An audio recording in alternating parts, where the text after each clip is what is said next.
The Twilight saga is without a doubt the biggest phenomenon in the world right now. When Twilight the film hit cinemas in 2007, it made over $70 million in its first weekend alone and catapulted Robert Pattinson, Kristen Stewart and Taylor Lautner to global mega-stardom. With the second film, New Moon, breaking box office records in the States, Twihards are bracing themselves for the third film, Eclipse, as the most anticipated film of the year. You wouldn't have to change for me, Bella.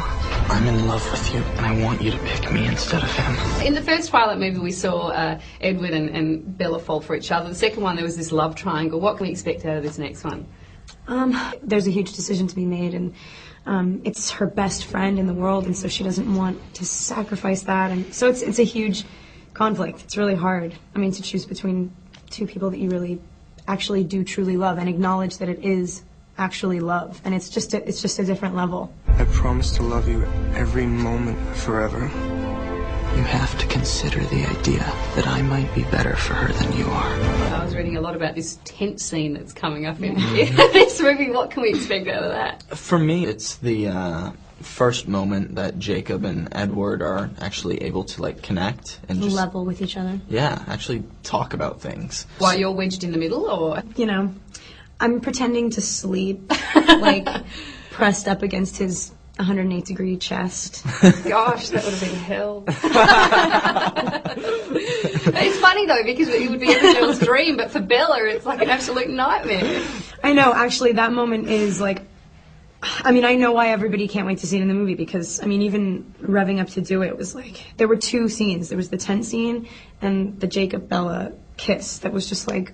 The fake one or the real one? The real one. The real one, yeah. I mean, it's such a mind... Yeah.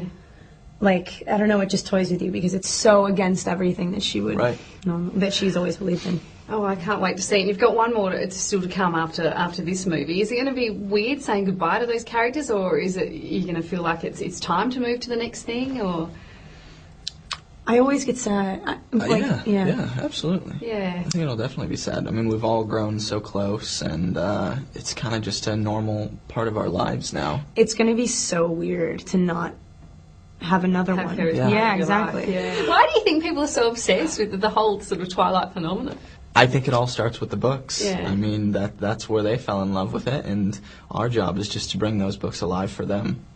So yeah, I think that's where it all comes from. Oh, you do a great job of that. And I remember when I was watching the last movie in there, I was watching it with my mum and some other mums as well, and it was that point where, you know, as I'm sure everyone talks to you about, where you took your shirt off and there was this collective, and I was like, oh, come on, it's just a guy with his shirt off. And then I was like, oh, no, it's not. It's quite impressive.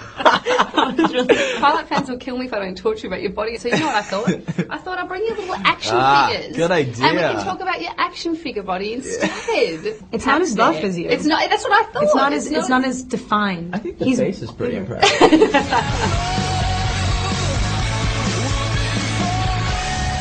Did you think before, you know, you got into all this how different your life would be? The fact that, you know, there would be fans everywhere you go? Not before we got into it. No. Before, I mean, we weren't expecting anything. Yeah. So it came as a complete surprise. Yeah, and is it different sort of every country you go? Are the fans different, you know, and different levels of obsession? Definitely. I mean, maybe not the level of obsession, but the way they choose to show it. Yeah. It's always very different. I describe our fans as there's like 3 different levels. There's the screamers, and then we get more intense, and there's the criers, and then the most intense are the They fainters. need to be taken out. Yeah. And the mums, I would imagine, are sometimes worse than the kids. Absolutely. The moms freak for them. Yeah, the moms are like, hey, honey, where's Taylor?